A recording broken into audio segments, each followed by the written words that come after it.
Good evening my dear students. इस lecture के अंदर हम डिस्कस करेंगे legal forms of business organisation.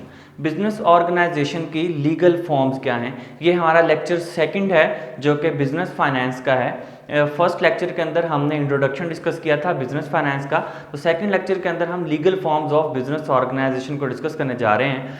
तो लीगल फॉर्म्स कौन सी होती हैं? पहली बात तो ये है कि बिजनेस जो है वो डिफरेंट टाइप्स के साथ डिफरेंट फॉर्म्स हैं बिजनेस की, बिजनेस डिफरेंट तरीके से कंडक्ट जो है वो किया जा सकता है। ये मोस्ट कॉमन फॉर्म्स हैं बिजनेस की जिसको हम आज डिस्कस करने लगे हैं। The most common forms of business organisation are, तीन मैंने यहाँ पे मेंशन की हैं। The first one is sole proprietorship and the second one is partnership and the third one is corporation. One by one हम इनको डिस्कस करेंगे। तो सबसे पहले जिसको हम डिस्कस करने जा रहे हैं वो है सोल प्रोप्राइटरशिप। सोल प्रोप्राइटरशिप का मैं थोड़ा सा इंट्रोड्यूस करवाऊं अगर आपको, तो सोल प्रोप्राइटरशिप कहते हैं कि जब एक सिंगल ऑनर किसी भी बिजनेस को चला रहा होता है, रन कर रहा होता है, तो उसको और अपने प्रॉफिट और लॉस का जब अकेला पर्सन जिम्मेदार होगा तो उसको हम क्या कहते हैं? सोल प्रोप्राइटरशिप कहते हैं। इसकी हम डेफिनेशन देख लेते हैं। A business owned by one person and operated for his और हर ओन प्रॉफिट। एक अकेला पर्सन जब बिजनेस को रन कर रहा है और अपने प्रॉफिट एंड लॉस का वो अकेला जिम्मेदार है, रेस्पॉन्सिबल है, तो उसको हम क्या कहेंगे? Sole proprietorship. ठीक है। यूएसए के अंदर 73% of all businesses are sole proprietorship. Means to say that कि 100 में से 73% जो हैं यूएस बिजनेसेस जो हैं वो सोल प्रोप्राइटरशिप बिजनेसेस पे डिपेंड करते हैं। इसकी और एक फीचर अगर मैं आपको बताऊं तो इसकी एग्जांपल्स अगर हम आप लें तो वो क्या है? बाइक शॉप्स हो सकती हैं। एक सिंपल सी बाइक शॉप है, कोई ग्रोसरी स्टोर है, कोई जो है पर्सनल ट्रेनर हो सकता है, वो भी एक सोल प्रोप्राइटरशिप है, सिंगल पर्सन होता है। और एक इलेक्ट्रिशियन हो सकता है, प्लम्बर हो सकता है। ये सारी की सारी क्या हैं? उसकी एग्जांपल्स हैं सोल प्रोप्राइटरशिप की, सिंगल ऑनर्स की। ठीक है। Raise capital from personal resources. अब ये जो पैसे जो हैं ये कहाँ से बिजनेस के अंदर लेकर आता है? पर्सनल रिसोर्सेज से। अब यहाँ पे पर्सनल रिसोर्सेज कौन से होंगे? पर्सनल रिसोर्सेज में उसके फ्रेंड्स हो सकते हैं, फैमिली मेंबर्स हो सकते हैं, उसके जो है वो अपने जो सोर्सेज हैं वो वहाँ से पैसे जो है वो अरेंज करता है, या बैंक से लोन भी ले सकता है। ठीक है। पर्सनल रिसोर्स जितने भी उसके रिसोर्सेज हैं वहाँ से पैसा लेकर आता है। तो ये तो इसकी थोड़ा सा उसका इंट्रोडक्शन है सोल प्रोप्राइटरशिप का। अब हम ये देखेंगे कि सोल प्रोप्राइटरशिप जो है उसकी स्ट्रेंथ्स क्या हैं, वीकनेसेस क्या हैं। अगर हम ये बिजनेस करना जा रहे हैं तो इसकी स्ट्रेंथ्स क्या होंगी और वीकनेसेस क्या होंगी। सबसे पहले स्ट्रेंथ इसकी क्या है?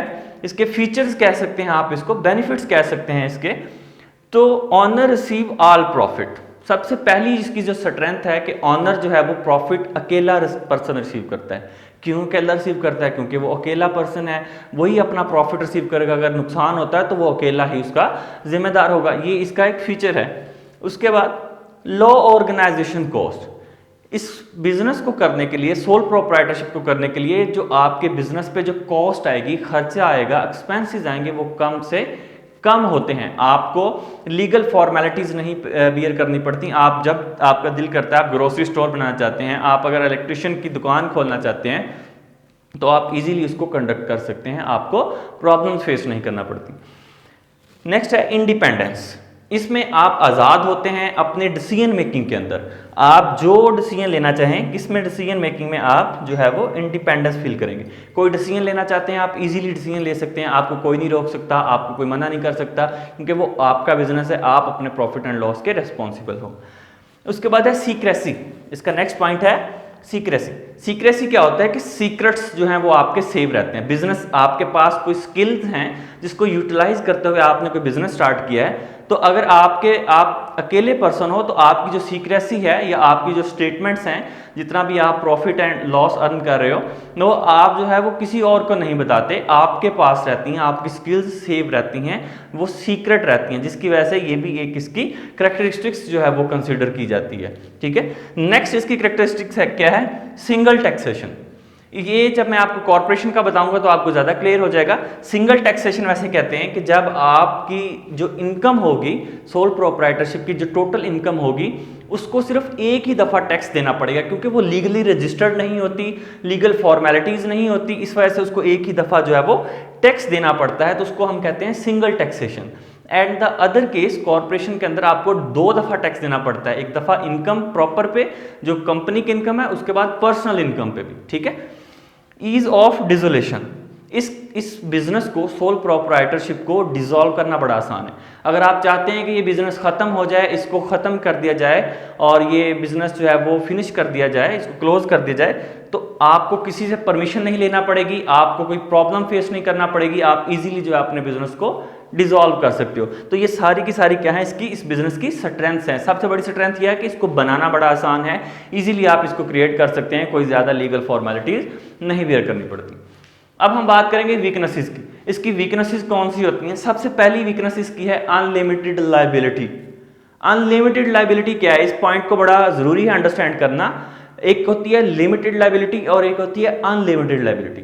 लायबिलिटी कहते हैं, अनलिमिटेड लायबिलिटी कहते हैं कि जो आपका अगर प्रॉफिट होता है तो आप प्रॉफिट है, अगर इन केस आपको लॉस हो जाता है और उस लॉस को पूरा करने के लिए अगर आपने बैंक से लोन लिया हुआ है तो उसको वापस करने के लिए आपके बिजनेस से हट के जो आपके पर्सनल एसेट्स होते हैं उसको भी सेल करके उस लॉस को पूरा किया जा सकता है। इस वजह से हम कहते हैं कि जो आपकी लायबिलिटी है वो अनलिमिटेड होती है। अगर आपको लॉस हुआ तो आपकी जो पर्सनल जायदाद होती है, जो पर्सनल आपके एसेट्स होते हैं, उसको सेल आउट करके भी वो लॉस को पूरा किया जाता है, तो लायबिलिटी आपकी अनलिमिटेड हो जाती है। तो ये सबसे बड़ा नुकसान है इसका। लिमिटेड फंड रेजिंग पावर, अब एक पर्सन होता है तो इसके पास जो फंड रेजिंग पावर है वो ज़्यादा से ज़्यादा खुद के पास जो पैसे होंगे उसको इन्वेस्ट कर लेगा या दोस्तों से ले लेगा या बैंक से ले लेगा, लेकिन बैंक भी एक लिमिटेड हद तक उसको जो है वो लोन देगा।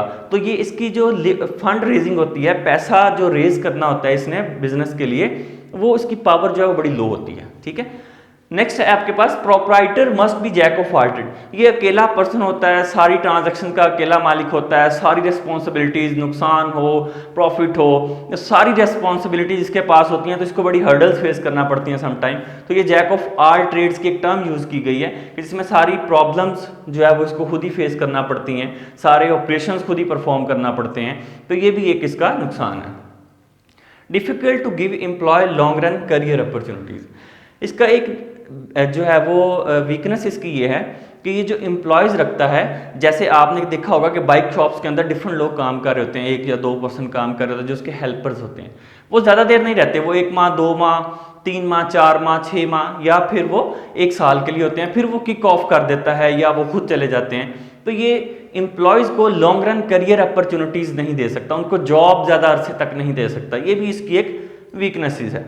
Lack of continuity when proprietor dies, जब एक जो बंदा बिजनेस कर रहा है, अगर वो उसकी डेथ हो जाती है इन केस, तो जो बिजनेस होता है वो बिल्कुल ख़त्म हो जाता है, वो दोबारा कोई और उसकी जगह नहीं कर रहा होता या वो अकेला ही पर्सन होता है, तो इस वजह से सारे का सारा जो बिजनेस जो है वो क्लोज हो जाता है। ये भी इसकी जो है वो वीकनेसेस है। तो ये तो थे सोल प्रोप्राइटरशिप को अभी हमने डिस्कस किया।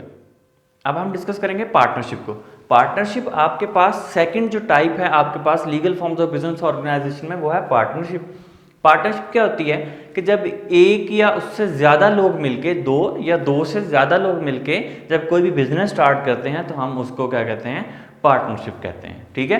तो पार्टनरशिप को फॉर्मली डिस्कस करते हैं, डेफिनेशन को। अ बिजनेस ऑन्ड बाय 2 और more people and operated for profit, ऐसा बिजनेस जिसमें 2 या 2 से ज़्यादा लोग मिलकर इसको करते हैं और वो अपने प्रॉफिट के लिए ऑपरेट कर रहा होता है, उस बिजनेस को हम क्या कहते हैं, पार्टनरशिप कहते हैं।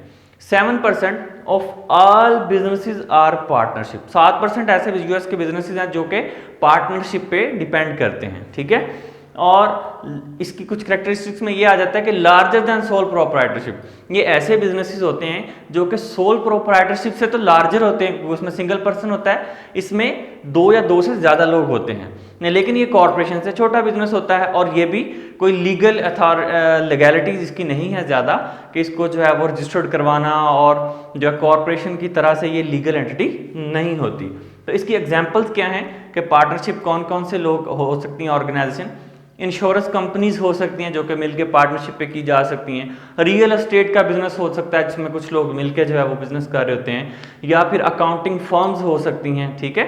ऐसी कुछ फर्म्स जो हैं वो फॉर्मली जो 2 या 2 से ज़्यादा लोग मिलके उसको बना रहे होते हैं, ऐसी इंडस्ट्रीज जो हैं जो पार्टनरशिप पे चल रही होती हैं। तो ये आपके पास है पार्टनरशिप। अच्छा, अब इस पार्टनरशिप को करने के लिए जो मेंबर्स होते हैं, जो पर्सन्स उसमें होते हैं, दो या दो से ज़्यादा लोग जो होते हैं, उनके दरमियान एक कॉन्ट्रैक्ट साइन होता है, उसको हम कहते हैं आर्टिकल ऑफ पार्टनरशिप। जब भी पार्टनरशिप साइन की जाती है, डीड साइन की जाती है, तो उसमें दो या दो से ज़्यादा लोग जब होते हैं तो उसमें एक आर्टिकल साइन कर लिया जाता है, सो दैट के उसमें रूल्स एंड रेगुलेशंस लिख दिए जाते हैं, जिसको तमाम पार्टनर जो है वो फॉलो अप करते हैं। अब आर्टिकल ऑफ पार्टनरशिप क्या होता है? A written contract used to formally establish a business partnership। एक रिटन कॉन्ट्रैक्ट होता है, एक रिटन माहदा होता है जिसमें वो पार्टनरशिप जो है वो उसमें इन्वॉल्व होते हैं, ताकि उस बिजनेस को फॉर्मली हम स्टार्ट कर सकें। उसमें लिख दिया जाता है कि कब बिजनेस डिसॉल्व होगा, क्या किस पर्सन की कितनी रेशो है, कितनी रेशो से उसको प्रॉफिट मिलेगा, ठीक है, ये सारी चीज़ें। अब इसकी भी सोल प्रोप्राइटरशिप की तरह कुछ स्ट्रेंथ्स हैं और कुछ वीकनेसेस हैं। तो सबसे पहले हम स्ट्रेंथ्स को डिस्कस करते हैं। Can raise more funds from the sole proprietorship. ये सोल प्रोप्राइटरशिप से ज्यादा फंड्स को रेज कर सकता है as compare to sole proprietorship, क्योंकि इसमें दो या दो से ज्यादा लोग होंगे तो वो ज्यादा प्रॉफिट आएगा। साथ बंदा जब अपना अपना पार्टनर जो लेकर आएगा, हिस्सा लेकर आएगा, तो वो क्या होगा, ज्यादा प्रॉफिट आप जो है वो फंड जो है वो जनरेट कर सकते हैं। नेक्स्ट है बोरिंग पावर एनहांस्ड। जब दो या दो से ज़्यादा लोग होंगे तो बोरिंग पावर भी इनहांस हो जाएगी। अपने फ्रेंड से, अपने डिफरेंट सोर्सेज से, बैंक से भी लोन लेंगे तो डिफरेंट पर्सन की प्रॉपर्टीज़ को देख के वो बैंक जो है वो ज़्यादा लोन दे सकता है। तो बोरिंग पावर एनहांस हो जाती है, इंक्रीज हो जाती है। मोर एस्टैब्लिश ब्रेन। मोर एस्टैब्लिश ब्रेन क्या होगा कि इसमें ज़्यादा लोग होते हैं तो लोगों के जो माइंड सेट हैं वो डिफरेंट होते हैं, डिफरेंट आइडियाज आ सकते हैं, पावर ज़्यादा होती है आपके पास, ब्रेन ज़्यादा होते हैं, जिससे स्किल्स ज़्यादा डेवलप हो सकती हैं। स्किलफुल पर्सन आपके पास कोई आ सकता है, कोई एक ऑर्गेनाइजेशन के कामों में जो है वो स्किलफुल पर्सन है, कुछ जो है वो इन्वेस्ट कर देते हैं, ठीक है, डिफरेंट तरीके के लोग आपके साथ होते हैं, तो आपकी पावर इनहेंस हो जाती है, स्किल्स आपके पास इंक्रीज हो जाते हैं आपके, ठीक है। नेक्स्ट है single taxation. Same like that जो है वो सोल प्रोप्राइटरशिप, इसमें भी एक ही दफ़ा टैक्स देना पड़ता है। जो पार्टनर्स की इनकम होती है वो डिवाइड करते हैं और उसको एक ही दफ़ा उसको उसमें से टैक्स देना है, डबल टैक्सेशन नहीं होती। इसकी कुछ वीकनेसेस हैं हमारे पास। फर्स्ट वीकनेस आपके पास जो है वो है unlimited liability, same like that the sole proprietorship. उसमें भी लाइबिलिटी जो है वो आपकी अनलिमिटेड होती है और इसमें भी आपकी लाइबिलिटी अनलिमिटेड होती है कि अगर आपको लॉस होता है तो आपकी वो लॉस को पूरा करने के लिए आपके जो पर्सनल एसेट्स हैं वो भी सेल आउट किए जा सकते हैं। नेक्स्ट है partnership dissolve when partner dies. इसका एक और नुकसान या वीकनेस ये है कि ये पार्टनरशिप जो है वो डिसॉल्व हो जाएगी अगर एक भी पर्सन उस पार्टनरशिप डीड में से उसकी डेथ हो जाती है। तो अगर एक भी पर्सन जो पार्टनरशिप के कॉन्ट्रैक्ट में हैं उनमें से एक भी पर्सन की डेथ होती है तो पार्टनरशिप का जो वो कॉन्ट्रैक्ट है वो डिसॉल्व हो जाएगा।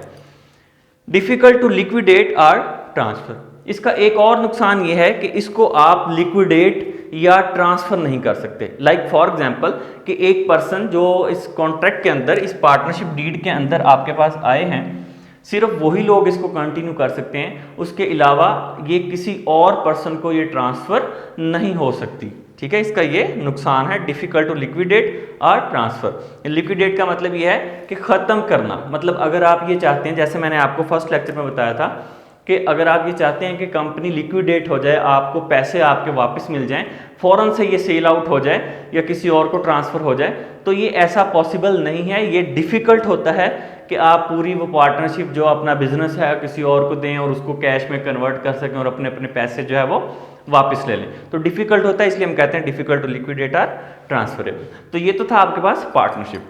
अब आपके पास है थर्ड टाइप, वो है कॉरपोरेशन, जो कि बहुत ही इंपॉर्टेंट टाइप है कॉरपोरेशन की। तो इसको डिस्कस करते हैं।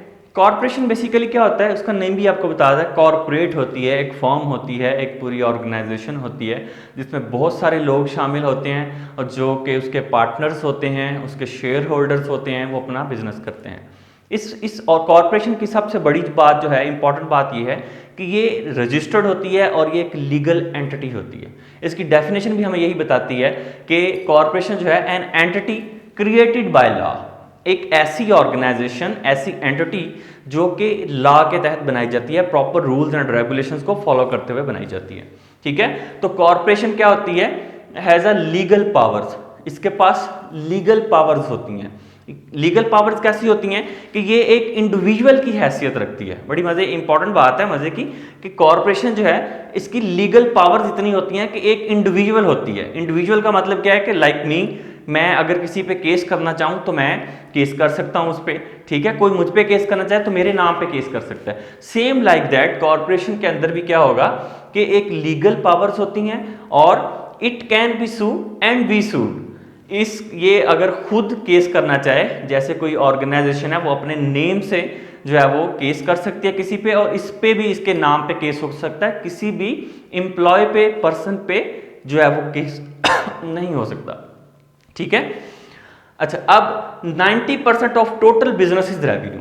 कॉर्पोरेशन की सबसे बड़ी बात यह है कि ये कम है, मतलब लाइक 20% है, जो भी 100% में से 20% बिजनेसेस जो हैं वो कॉर्पोरेशन के हैं, बट ये 90% प्रॉफिट जो है वो ऑल बिजनेसेस का ये जनरेट कर रहे हैं, कॉर्पोरेशन जनरेट कर रही है, ठीक है।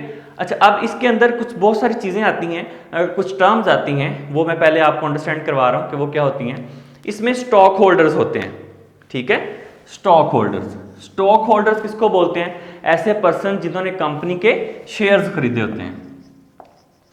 शेयर्स खरीदे होते हैं, शेयर्स खरीदने से वो उस कंपनी के ऑनर्स बन जाते हैं, ठीक है। वो कम भी हो सकते हैं, वो ज़्यादा भी खरीदे जा सकते हैं। तो स्टॉक होल्डर्स क्या होते हैं? उसके शेयर होल्डर्स होते हैं जिन्होंने शेयर्स खरीदे होते हैं। तो उसकी डेफिनेशन देखते हैं। The owner of corporation whose ownership takes the form of either common stock और प्रेफर्ड स्टॉक। शेयर्स, मैंने बताया कि स्टॉक होल्डर क्या लोग होते हैं? वो लोग होते हैं जिन्होंने कंपनी के शेयर्स खरीदे होते हैं। अब शेयर्स की दो टाइप्स यहाँ पे डिस्कस हुई हैं, एक कॉमन स्टॉक और एक preferred stock. Preferred stock and common stock. Common stock क्या होता है और प्रेफर्ड स्टॉक क्या होता है? ये दोनों ही शेयर्स की टाइप्स हैं।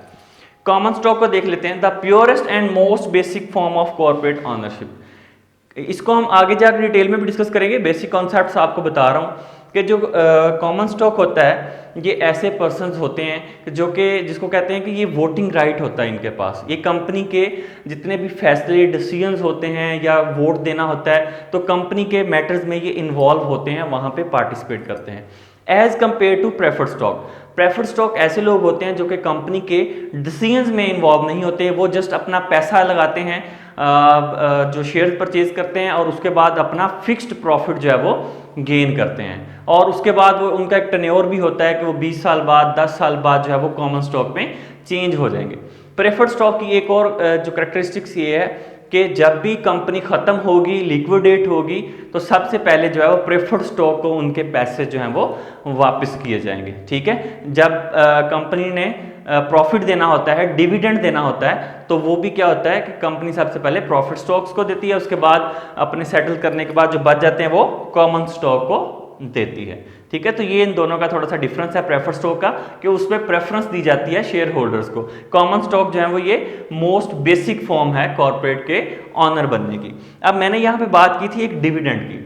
जो कॉर्पोरेशन के अंदर प्रॉफिट डिस्ट्रीब्यूट किया जाता है शेयर होल्डर्स में, उसको आप यहाँ पे कॉर्पोरेशन के अंदर डिविडेंड बोलते हैं। डिविडेंड क्या होता है कि पीरियोडिक डिस्ट्रीब्यूशन होती है। जब कंपनी को फायदा होता है, वो 6 माह बाद या साल के बाद कंपनी जो है वो प्रॉफिट डिस्ट्रीब्यूट करती है अपने शेयर होल्डर्स में, उसको हम क्या कहते हैं? डिविडेंड बोलते हैं। Periodic distribution of cash to stockholders of the firm. जिन्होंने स्टॉक खरीदा होता है उनको पीरियोडिकली 6 माह के बाद या साल के बाद जो है कंपनी पीरियोडिकली जो प्रॉफिट देगी, जो उनके शेयर, जितने उन्होंने शेयर्स खरीदे होंगे उसके अकॉर्डिंग, उसको हम क्या बोलते हैं? डिविडेंड बोलते हैं। तो ये तो था बेसिकली कॉर्पोरेशन के अंदर बहुत सारी टर्म्स होती हैं जिसको हमने ये डिस्कस किया है कि कौन कौन सी terms, stock holder, share holders, preferred stock और कॉमन स्टॉक को हमने डिस्कस किया। अब हम इसकी स्ट्रेंथ्स एंड वीकनेसेस को देखते हैं। कॉर्पोरेशन की स्ट्रेंथ और वीकनेसेस की हम बात करें तो कॉर्पोरेशन की स्ट्रेंथ में सबसे पहले आ जाता है ऑनर्स हैव लिमिटेड लायबिलिटी। इस लिमिटेड लायबिलिटी का क्या मतलब है? जैसे कि मैंने आपको सोल प्रोप्राइटरशिप और पार्टनरशिप के अंदर बताया कि वहाँ पे लायबिलिटी जो है वो अनलिमिटेड होती है, कि पर्सनल एसेट्स भी सोल्ड हो जाते हैं। तो यहाँ पे कॉर्पोरेशन में हमने बात की कि कंपनी के जो शेयर होल्डर्स होते हैं, जितना उन्होंने शेयर परचेज किया होता है वो उतने ही उसके जिम्मेदार होंगे, रेस्पॉन्सिबल होंगे, उससे ज़्यादा वो लॉस को बियर नहीं कर सकते। तो हम ये कहते हैं कि जितना भी आपने शेयर होल्डर्स ने इन्वेस्ट किया होगा उतना का ही वो लॉस बर्दाश्त करेंगे। तो वी कैन से दैट कि जो कॉरपोरेशन है it have the limited liability, इसकी लायबिलिटी जो है वो लिमिटेड होती है, जितना इन्वेस्ट किया उससे ज़्यादा लॉस आपको नहीं हो सकता। सेकेंड नंबर पे है can achieve larger size via sale of ownership. जब हम शेयर्स को सेल आउट कर रहे होते हैं मार्केट के अंदर और उससे अपना जो फंड है वो रेज कर रहे होते हैं, तो हम क्या कहते हैं लार्ज साइज हो जाता है। इसमें हमारे पास जो है वो हज़ारों की तादाद में जो है वो एम्प्लॉयज़ जो लोग हैं वो आ सकते हैं, ऑनर्स आ सकते हैं, शेयर होल्डर्स आ सकते हैं, वो अपना पैसा इन्वेस्ट करते हैं और जितना इन्वेस्ट किया था उसके अकॉर्डिंग उनको जो है वो डिविडेंड मिलता है, जो कि हमने लास्ट में डिस्कस किया था। तो हम ये कहते हैं कि इस कॉरपोरेशन का साइज जो है वो बहुत बड़ा होता है, बहुत सारे लोग इसमें शामिल होते हैं, तो लार्ज साइज इसका अचीव हो जाता है ऑनरशिप को सेल करके, शेयर्स को सेल आउट करके। जैसे नेस्ले के शेयर्स अवेलेबल हैं, यूनिलीवर्स के शेयर जो हैं वो मार्केट में स्टॉक एक्सचेंज पे अवेलेबल हैं, आप जाके वो खरीद सकते हैं, एप्पल के शेयर अवेलेबल हैं। तो ये इस तरह से शेयर जो हैं वो मार्केट के अंदर अवेलेबल हैं, आप उनको बाय कर सकते हैं। ऑनरशिप इज ट्रांसफरेबल, पार्टनरशिप में पढ़ा था कि वो नॉन ट्रांसफरेबल होती है, तो कॉर्पोरेशन के अंदर क्या है कि ये ट्रांसफरेबल होती है। सपोज दैट कि अगर मैंने वो शेयर्स खरीदे हैं किसी कंपनी के और मैं उसको सेल आउट करना चाहता हूं, तो मैं किसी और पर्सन को वो सेल आउट कर सकता हूं, ट्रांसफर हो सकती है। ऑनरशिप जो है एक पर्सन से दूसरे पर्सन के पास जो है जा सकती है, ये भी इसका बेनिफिट है। Long life of the firm, जबकि हमने पढ़ा कि पार्टनरशिप और जो सोल प्रोप्राइटरशिप है वो लॉन्ग लाइफ नहीं होती, उनकी एक लिमिटेड टाइम के बाद वो ख़त्म हो जाती हैं। जबकि इसके अंदर किसी पर्सन की डेथ होने से या किसी की ट्रांसफ़र चेंज होने से, ऑनरशिप चेंज होने से कंपनी को कोई फ़र्क नहीं पड़ता, ये लॉन्ग रन होती है, चलती रहती है और लंबे अरसे तक जो है वो ऑर्गेनाइजेशन जो है वो रन करती है। Can hire professional manager, budget ज़्यादा होता है, पैसा ज़्यादा होता है, फंड्स ज़्यादा होते हैं, तो आप प्रोफेशनल मैनेजर्स को हायर करते हैं, एचआर के स्पेशल, फाइनेंस के स्पेशल मैनेजर्स को हायर करते हैं, स्किलफुल पर्सन को हायर करते हैं, जो आइडियाज़ देते हैं, जो कि ऑर्गेनाइजेशन को एक बेस्ट वे में लेके चलते हैं, ताकि ऑर्गेनाइजेशन जो है वो प्रॉफिट अर्न करे और शेयर होल्डर जो है उनकी वेल्थ भी इंक्रीज हो। उसके बाद है has better access to financing. जैसे कि आपको पता है कि सोल प्रोप्राइटरशिप और पार्टनरशिप के अंदर जो है वो बेटर एक्सेस फाइनेंस बहुत कम होता है, तो इसके अंदर लार्जर फाइनेंस होता है।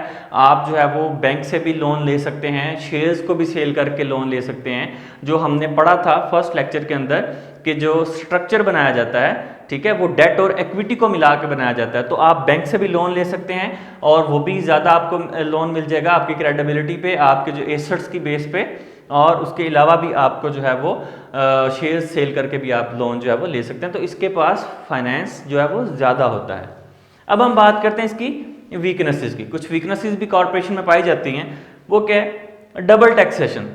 अब यहाँ पे ज़रा गौर से समझें कि डबल टैक्सेशन क्या होती है। सिंगल टैक्स है, एक दफ़ा कंपनी ये लीगल होती है, ये रजिस्टर्ड होती है, लीगैलिटीज़ होती हैं इसकी, प्रॉपरली ये जो है वो लीगल रजिस्टर्ड होती है। जब लीगल रजिस्टर्ड होती है तो ये इसको टैक्स पे करना पड़ता है, ठीक है, गवर्नमेंट ने टैक्सेस इंपोज किए होते हैं, वो टैक्स पे करना पड़ता है। एक दफ़ा इनकम टैक्स वो पे करती है, कंपनी की जो टोटल इनकम होती है उस पर टैक्स लगता है। उसके बाद जब पर्सनस को वो डिस्ट्रीब्यूट कर दी जाती है इन अ शेप ऑफ डिविडेंड्स, तो फिर जो टैक्स जो एक पर्सन के पास पैसे जाते हैं तो उसको पर्सनल इनकम पे पर्सनल टैक्स पे करता है, अपना इनकम टैक्स हर पर्सन जो पे करता है वो फिर पे करना पड़ता है। तो इसलिए हम कहते हैं कि इसमें डबल टैक्सेशन होती है। आप कंपनी एक दफ़ा प्रॉपर जो है वो टैक्स पे करती है अपनी टोटल इनकम पे, फिर जो एम्प्लॉय जो जिसके पास वो ऑनर के पास वो पैसे डिस्ट्रीब्यूट होते हैं वो भी अपनी पर्सनल इनकम पे टैक्स पे करता है। तो इसलिए डबल टैक्सेशन होती है, ये इसकी वीकनेसेस है। मोर एक्सपेंसिव टू ऑर्गेनाइज, इसको बनाना बहुत मुश्किल है, ठीक है, ये नहीं है कि आप फौरन बनाएं, इसके गवर्नमेंट की जो रेगुलेशंस है उसको फुलफिल करना पड़ता है, प्रॉपरली जो है वो आपका सेटअप होता है, उसके अकॉर्डिंग ही आप जो है वो रूल्स एंड रेगुलेशन के साथ इसको बना सकते हैं। एक्सपेंसिव भी है और डिफ़िकल्ट भी है इसको ऑर्गेनाइज करना। उसके बाद है subject to generate government regulation. इसमें गवर्नमेंट रेगुलेशन ज़्यादा होती हैं, गवर्नमेंट ज़्यादा इन्वॉल्व होती है क्योंकि ये रजिस्टर्ड होती है, तो जो भी इसके स्टैंडर्ड्स होते हैं ऑर्गेनाइजेशंस के उसको फुलफिल करना पड़ता है, एथिक्स को फुलफिल करना पड़ता है, तो ये गवर्नमेंट रेगुलेशन इसमें ज़्यादा होती हैं।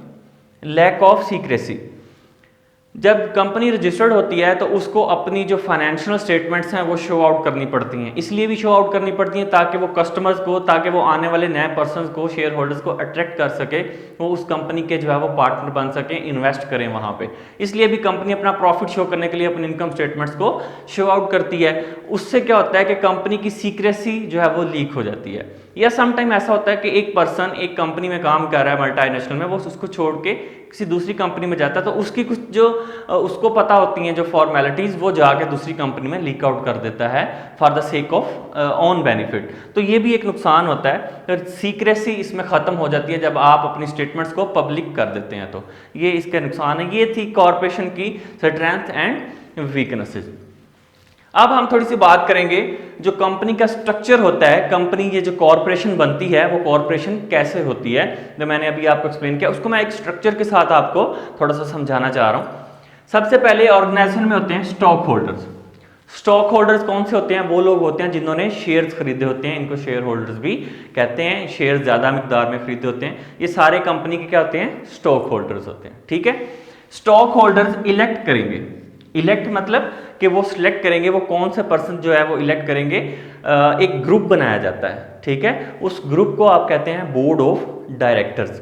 जिन्होंने बहुत ज़्यादा क्वांटिटी के अंदर शेयर्स को खरीदा होता है स्टॉक होल्डर, वो लोग मिल के उनमें से कुछ लोगों को बोर्ड ऑफ डायरेक्टर्स बना देते हैं। ये कंपनी के ऑनर्स ही होते हैं। ठीक है, यहाँ मैंने लिख दिया कि बोर्ड ऑफ डायरेक्टर्स कंपनी के ऑनर्स होते हैं।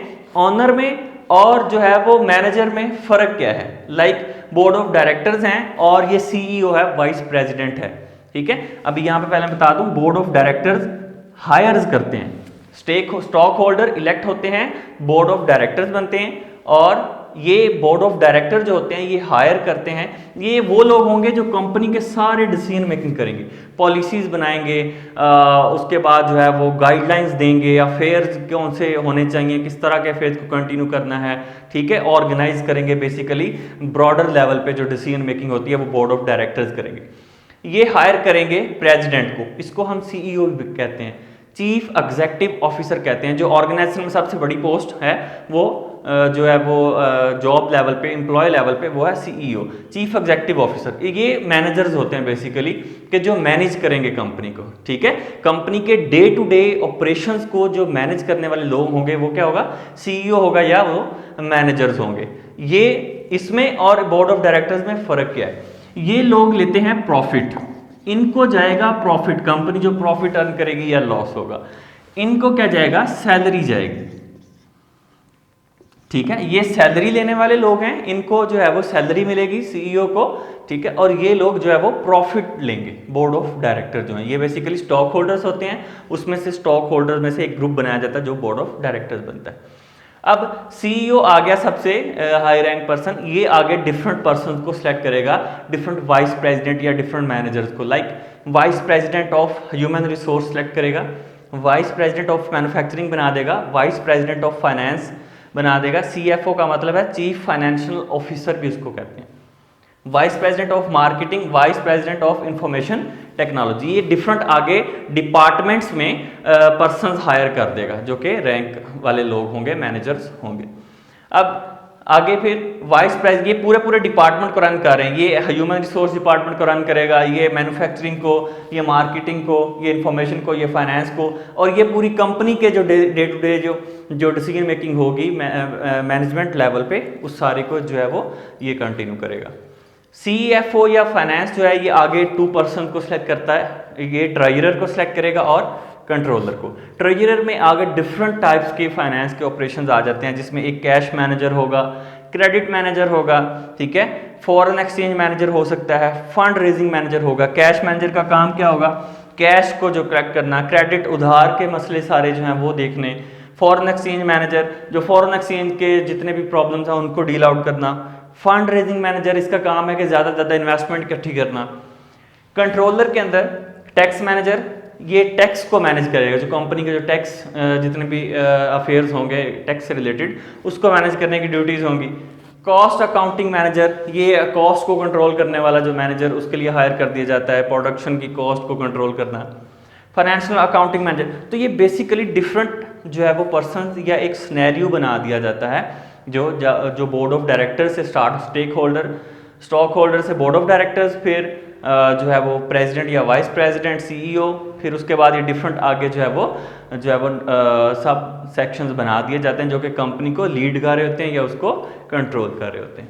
ठीक है, अब यहाँ पे एक छोटी सी बात जो है वो आपके डिस्कस करनी है, दो स्टॉक होल्डर और स्टेक होल्डर का डिफरेंस। लाइक ये स्टॉक होल्डर है और एक है स्टेक होल्डर। स्टॉक होल्डर और स्टेक होल्डर में क्या डिफरेंस है? स्टॉक होल्डर वो लोग हैं जो कि मैंने आपको पहले भी डेफिनेशन बताई है कि जिन्होंने कंपनी के शेयर्स खरीदे होते हैं और वो उसके ऑनर्स होते हैं, वो लोग आपके स्टॉक होल्डर्स होते हैं। स्टेक होल्डर्स ऐसे लोग होंगे जो कंपनी पे स्टेक रखते हों या उसमें हिस्सा लेते हों। उसमें आपके एम्प्लॉयज़ भी आ जाएंगे, उसमें सप्लायर्स भी आ जाएंगे कंपनी के, उसमें जो है वो कस्टमर्स भी आ जाएंगे, उसमें गवर्नमेंट भी आ जाएगी। गवर्नमेंट कैसे स्टेक रखती है? गवर्नमेंट टैक्सेस इंपोज करती है, गवर्नमेंट रेगुलेशंस इंपोज करती है, तो कंपनी के साथ वो इनडायरेक्टली और इनडायरेक्टली जो है वो लिंक्ड होती है। इसी तरह से कस्टमर्स भी लिंक्ड होते हैं कंपनी के साथ। इसी तरह से एम्प्लॉय जब सैलरी लेते हैं वहाँ पे लिंक्ड होते हैं तो ये स्टेक रखते हैं सारे के सारे वहाँ पे पर्सन। और ये स्टॉक होल्डर ये ऑनर्स होते हैं जिन्होंने पैसा लगाया होता है, जिन्होंने इन्वेस्ट किया होता है, ये प्रॉफिट ले रहे होते हैं वहाँ से। ठीक है, तो ये तो था बेसिकली जो है वो legal forms of business organisation. अगर आपको कोई क्वेश्चन हो तो कमेंट के अंदर पूछ सकते हैं। वीडियो अच्छी लगी हो तो इसको लाइक करें, इसको शेयर करें और चैनल को सब्सक्राइब करना मत भूलें। Thank you very much for watching this video.